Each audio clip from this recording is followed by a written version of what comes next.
Olá, eu sou Daniele Seabra, sou médica, pós-graduada em nutrologia e atuando na área de medicina do estilo de vida e estou aqui para conversar com você sobre saúde da mulher. Esse é o canal Consciência Feminina e Companhia, então se você se interessa por assuntos da saúde feminina, se inscreve no canal e acompanha que a gente tem muito conteúdo interessante para você.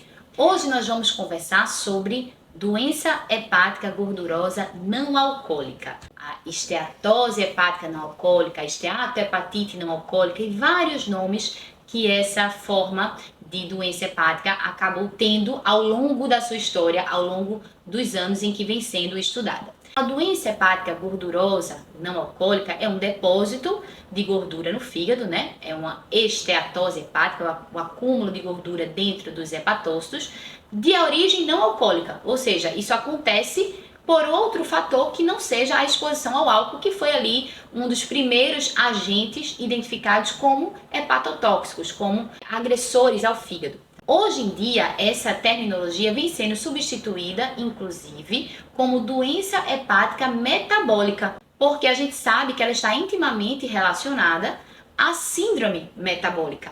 Então, a síndrome metabólica, que é uma condição muito frequente nos dias de hoje, relacionada à obesidade visceral, aos distúrbios do metabolismo da glicose, né, com a glicemia de jejum alterada, um perfil ali de resistência insulínica, ainda não no nível de diabetes, uma alteração no perfil de lipídios, com aumento de triglicerídeos, redução do colesterol HDL, um aumento no nível de pressão arterial. Então a gente vê que é um conjunto de alterações metabólicas que parece começar ali com a obesidade visceral.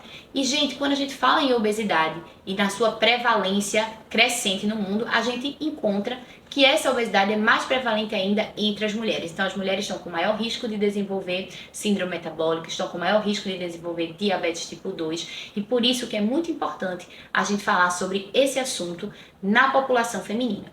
Então, quando a gente está falando disso, de obesidade, quando a gente está falando de síndrome metabólica, a gente tem que lembrar que, além de aumentar o risco cardiovascular, existe um órgão que vai estar ali na linha de frente, sofrendo diretamente as agressões do metabolismo alterado da glicose, dos lipídios. Por quê? Porque é um órgão que participa ativamente desse metabolismo, que é o fígado.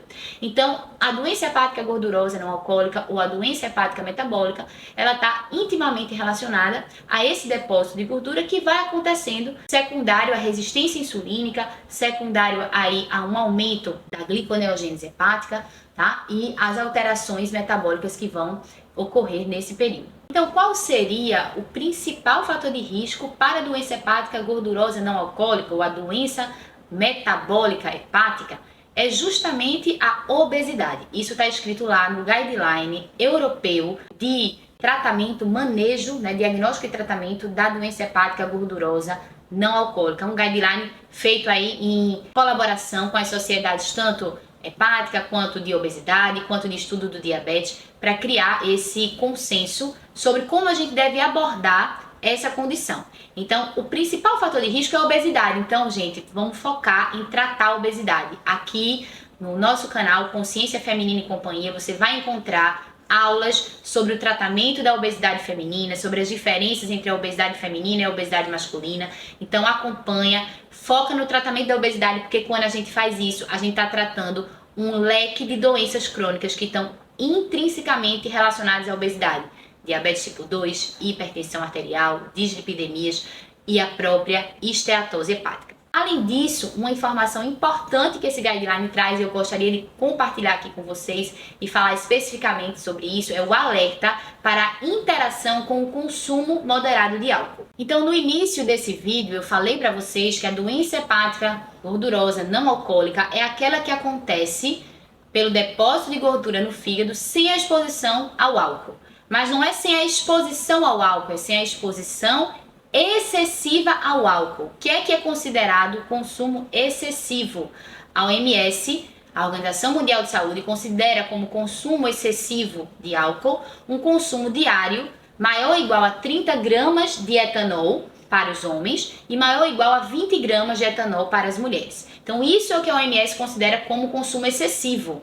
Por quê? Porque esse tipo de consumo vai gerar todo o processo que o álcool é capaz de desencadear de hepatotoxicidade.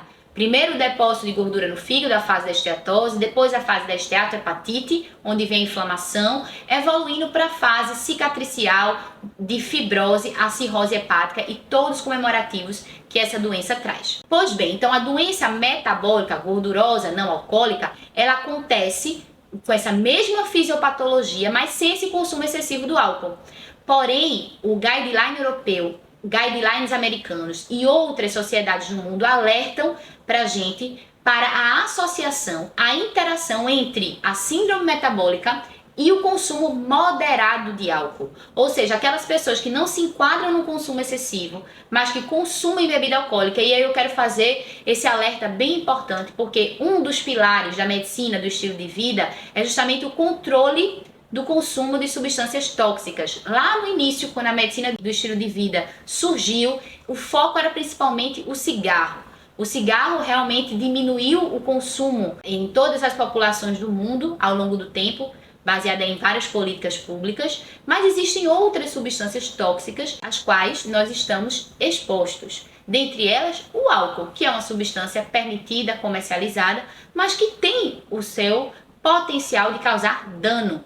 Tá? Tanto se for consumido em excesso, como também o binge drinking, aquele padrão onde se consome uma grande quantidade de álcool num período curto de tempo, então ali mais de 6 doses, né, numa determinada janela de tempo, numa festa, numa reunião desse tipo, está associado a efeito danoso do álcool, né, em todos os órgãos e sistemas, tanto a toxicidade cerebral quanto a toxicidade cardíaca. A gente sabe que o álcool ele é capaz de danificar neurônio, ele é capaz de danificar célula miocárdica, quanto a toxicidade hepática. Então existe esse alerta para prestem atenção à interação entre consumo moderado de álcool e síndrome metabólica, tá certo, gente? Por quê? Porque nós vamos ter a somação de fatores agredindo o fígado.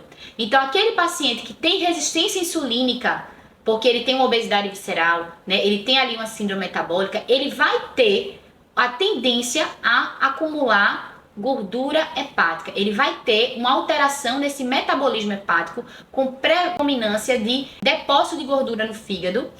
Quando somado isso a um consumo de álcool que não é ainda considerado excessivo, mas é um consumo moderado, a OMS classifica também consumo moderado de álcool. O consumo moderado de álcool para mulheres são 7 doses por semana e para homens é o dobro, 14 doses por semana. Essa dose é a dose chamada dose padrão, tá? A dose padrão é aquela que significa 10 gramas de etanol. Então isso vai variar de acordo com cada bebida. Vocês vão ver aqui, ó, que eu vou colocar para vocês uma ideia aí da concentração de álcool nas bebidas para vocês entenderem mais ou menos quantas doses padrão de álcool vai ter nessas bebidas que são amplamente consumidas. Cerveja, vinho, destilados, tá certo? Então, esse consumo, mesmo moderado, mesmo dentro do que a OMS considera como moderado, ou seja, não é excessivo, quando somado à resistência insulínica, quando somado à hipertrigliceridemia, quando somado a HDL baixo, hipertensão arterial, resistência insulínica, isso vai levar a mais dano hepático. Então a gente tem que estar em atenção a isso, é até algo que a gente pode utilizar com nossos pacientes para reforçar, principalmente para as mulheres, que é o foco aqui da nossa aula. Veja que eu falei para vocês que essa dose de consumo moderado para mulheres, ela é a metade da dose para homem. Então a gente tem que adequar às nossas pacientes essas informações para que elas entendam o que é que para elas vai ser considerado um consumo danoso de álcool. E para aquela mulher que já tem o fator de risco, obesidade visceral, síndrome metabólica, a gente deve reforçar ainda mais que restringir o consumo de álcool vai ter um papel benéfico na saúde dessa mulher. Então, vamos dar uma resumida no que a gente viu até agora. A gente falou sobre a definição de doença hepática metabólica, que é um depósito de gordura no fígado associado aí aos fatores da síndrome metabólica, obesidade, resistência à insulina, diabetes tipo 2, hipertensão arterial e dislipidemias. O fato obesidade visceral é o principal fator de risco. E muito embora os homens eles tenham mais prevalência de doença hepática gordurosa não alcoólica quando comparados às mulheres no período da pré-menopausa, quando chega no período da pós-menopausa, em que a gente observa uma mudança na composição corporal feminina, uma maior concentração de adiposidade visceral, essa prevalência vai se equilibrar. Então, mulheres na pós-menopausa vão ter um risco semelhante aos homens da sua faixa etária de apresentar doença metabólica hepática. E como é que a gente deve abordar esse cenário? Em quem que a gente deve pesquisar isso, gente? Se o paciente tem, se há paciente, no nosso caso que a gente está vendo aqui, a saúde da mulher. Então, se é uma paciente que tem esses fatores de risco de síndrome metabólica que a gente já mencionou aqui, ou se é uma paciente que tem elevação persistente de marcadores de lesão hepática, as transaminases, ALT, AST, eu devo fazer um rastreio nessas mulheres para pesquisar doença metabólica do fígado. Esse rastreio ele pode ser feito inicialmente com a dosagem simples de plaquetas e transaminases, calculando o score, que é chamado score FIB4, a gente vai ter uma ideia ali de risco aumentado para a doença hepática gordurosa, e naquelas que têm o risco aumentado por esse score, a gente vai prosseguir a investigação com um exame de imagem, preferencialmente um exame não invasivo, tá? Pode ser uma ultrassonografia com elastografia, pode ser uma ressonância magnética, mas inicialmente um exame não invasivo. Se a gente tem um risco aumentado no score FIB4 por elevação de transaminases, queda de plaquetas, aí a gente observa isso, faz o exame não invasivo, observa que existe aí um grau acentuado de fibrose, porque são exames que não, veja bem, não é apenas a ultrassonografia que vai lá quantificar de uma forma qualitativa pelo olho do observador se é esteatose leve, moderada ou severa. Não, a gente está falando do exame que vai dar um valor objetivo do grau de elasticidade do fígado, ou seja, que ele é capaz de medir a fibrose. Então, quando esse exame detecta que existe um grau de fibrose aumentado, aí pode até ser indicado a biópsia hepática. Então, a abordagem deve ser sempre de prevenção, mas a prevenção, ela não é apenas a prevenção primária. Ela é a prevenção primária, ela é a prevenção secundária, ela é a prevenção terciária.